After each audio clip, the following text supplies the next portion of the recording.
qui sont passés à gauche à ce deuxième tour. Alors donc, Dunkerque, Saint-Lô, Brest, Quimper... On voit bien sûr des villes qui étaient perdues par la gauche en 83, je pense à Béziers, Avignon, Quimper ou Brest par exemple, qui repassent à gauche, mais Strasbourg, Blois, Dunkerque était ancré à droite depuis longtemps. Deuxième remarque, phénomène d'amplification contre les maires sortants a joué incontestablement à ce second tour. Là où les maires sortants sont usés, les électeurs maintenant n'ont plus aucune indulgence. Il y avait le phénomène de Lyon au premier tour, mais il y a Strasbourg, Dunkerque, Amiens, Cannes qui ont joué. Et même à Cahors, Maurice Faure ne l'emporte que d'extrême justesse en ce second tour de scrutin. Troisième et dernière remarque, si vous voulez, les problèmes de la droite qui se posent depuis la présidentielle continuent de se poser avec la même acuité depuis un an et ils n'ont trouvé manifestement aucune solution. La droite est victime tantôt des divisions. Par exemple, Aix-en-Provence avait voté à 58% pour la droite au premier tour, la gauche l'emporte au second. La droite est victime de l'absence de renouvellement des hommes.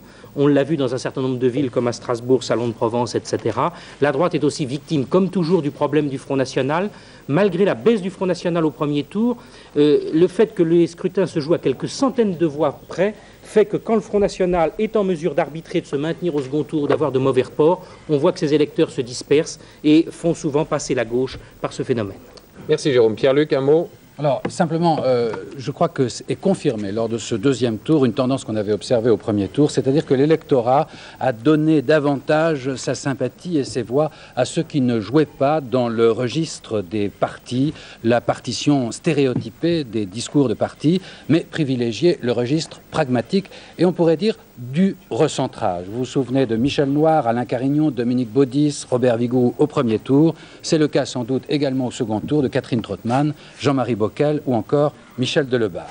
Deuxième remarque, il est évident ce soir que la situation du gouvernement de Michel Rocard est excellente. Le Premier ministre va se voir confirmé dans sa gestion qu'il appelle au quotidien, mais aussi dans son recentrage pragmatique. Enfin, deux remarques sur les prochaines échéances électorales. D'abord, les élections européennes. Il est probable qu'au regard des résultats de ce scrutin, les partisans d'une liste unique UDF-RPR seront encouragés.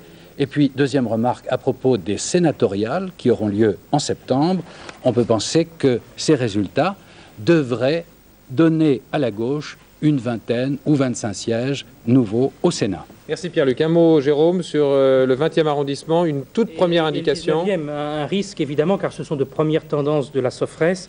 Dans le 19e arrondissement, la liste Ferron UDF-RPR serait élue. Et dans le 20e arrondissement, Michel Charzat, tête de liste socialiste, a, semble-t-il, des chances sérieuses de l'emporter. Ce qui voudrait dire, on ne connaît pas les résultats du 13e arrondissement, qu'à ce moment-là, Jacques Chirac ne réaliserait pas le Grand Chelem. Si cette tendance se confirme. Au moins pour le 20e arrondissement où se maintenait Jean-Marie Le Pen lui-même, vous le savez. Bien, merci messieurs. Nous nous retrouvons au milieu du film qui va venir, votre grand film attendu dans quelques instants, La gueule de l'autre de Pierre Tchernia avec Michel Serrault et Jean Poiret. Vous verrez, vous vous retrouverez comme depuis 19h45 dans un décor politique de campagne électorale. Donc, La gueule de l'autre dans quelques instants et nous nous retrouvons avec d'autres résultats, les suspens de la soirée vers 21h45, 21h50. À tout à l'heure. Merci.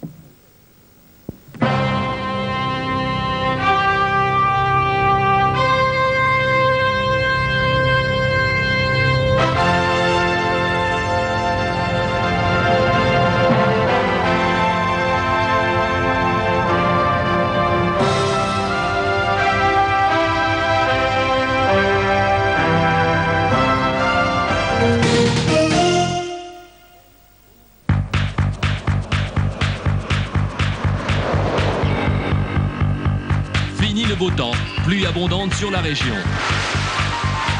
Froid et vent en montagne, attention au verglas au-dessus de 1000 mètres. Chute de neige rendant la circulation difficile dans les cols. La nouvelle 405 X4 est dotée d'une transmission intégrale permanente, 4 roues motrices, pour que ce soit plus facile quand c'est difficile. Peugeot 405 X4, un talent fou. Mini Babybel. Un fromage si petit, si délicieux, que l'on craque à l'idée de le dévorer. Il rend fou gourmand. Regardez, capitaine! Il est passé par ici. Tournesol, vous êtes notre invité. Comment? On vous a préparé il m'adore. Oh oui, et cette cuisine si fine, tout ça nous met en joie. L'équilibre, on aime ça. Et oui, eux aussi ils avaient découvert fruits d'or margarine au pur tournesol de fruits d'or. Une ruse de Sioux pour mieux équilibrer leur alimentation. Margarine fruits d'or, goûtez l'équilibre. La prochaine fois, on l'attache.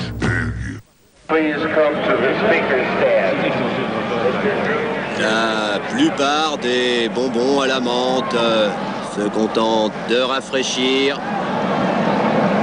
Mais Kiskool va plus loin, c'est le double effet Kiskool, regardez. Kiskool, jamais un bonbon n'a eu autant d'effet. Savez-vous pourquoi Vittel met son eau minérale dans sa ligne de soins? Parce que parmi les sels minéraux indispensables à la santé de la peau, les plus importants sont contenus naturellement dans l'eau de Vittel et renforcent l'action de chacun des produits. Des gels, des laits, des crèmes efficaces et de l'eau minérale naturelle de Vittel. C'est cela la cosmétologie biominérale, ce qu'il faut à la peau d'une femme pour être belle. Vittel, la ligne de soins suractivée à l'eau minérale naturelle. Le fondant, la saveur, l'onctuosité,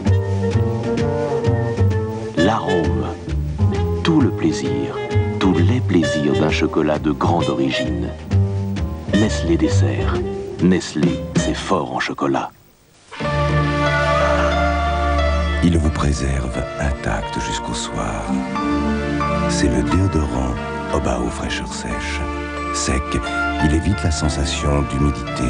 Sec, son souffle vous enveloppe d'une infinie fraîcheur. Fraîcheur sèche, le déodorant sec d'Obao.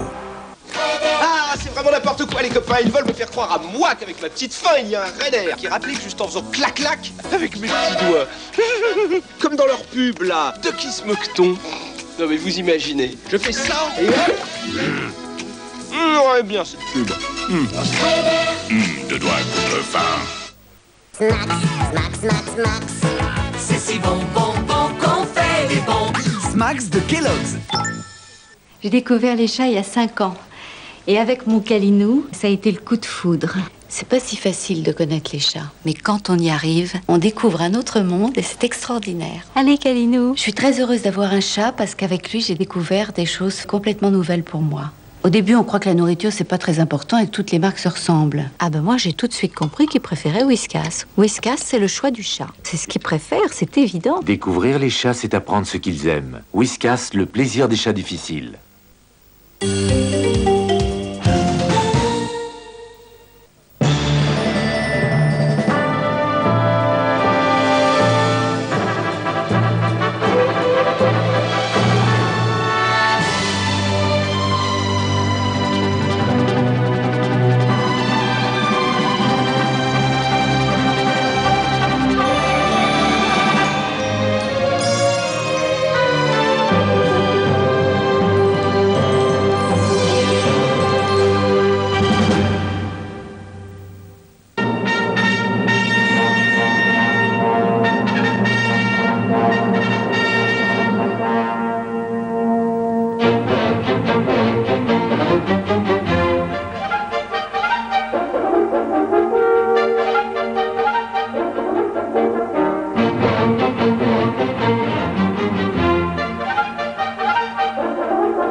Bonjour messieurs, bonjour. Hop, si je suis de trop, vous le dites. On va pas faire une photo de groupe, à quoi ça rime?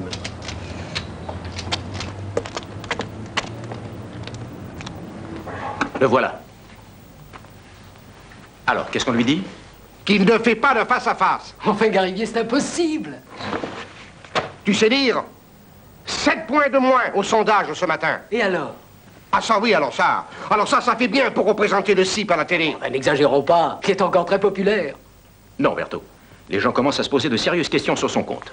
Ah ça, c'est fatal. Avec les bruits qui courent... Oh, il y a des mois qu'il court, les bruits. Nous n'en sommes pas morts. Attendez l'émission, je dis. De première classe à l'enterrement. Pour les cœurs, travaillez, travaillez.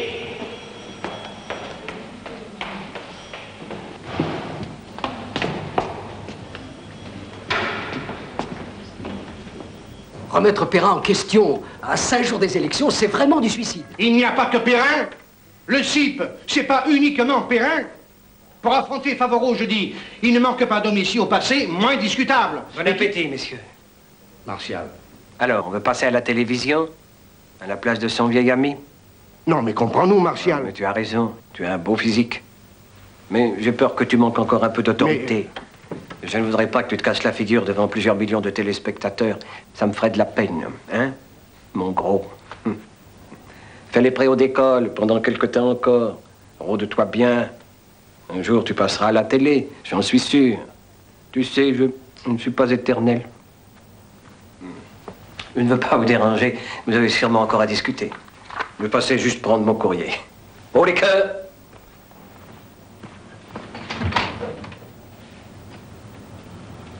Ah, c'est la bagarre que tu veux, hein? Eh bien, tu l'auras.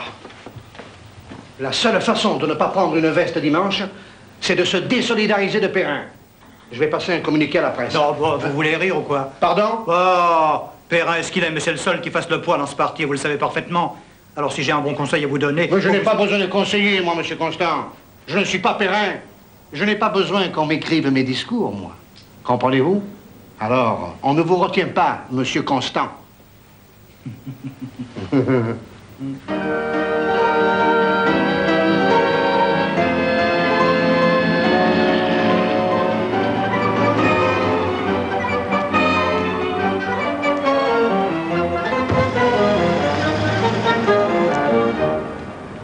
Je vous rappelle que c'est jeudi à 20h30 que vous pourrez suivre le dernier face-à-face de la campagne électorale. Il opposera Roland Favreau, le secrétaire général de l'Union des Centres, à Martial Perrin, leader des conservateurs indépendants progressistes. Ce même jeudi, en fin de soirée, vous pourrez suivre l'émission Présence du Jazz. Te voilà, mon chien, hein? Mon vieux Gambetta. Bonsoir, Martial. Bonsoir. Tu dînes? Non, j'ai un meeting à 9h. Faut manger, tu vas tomber malade. Oui, non, mais enfin, je ne veux pas me charger parce que la soirée va être rude.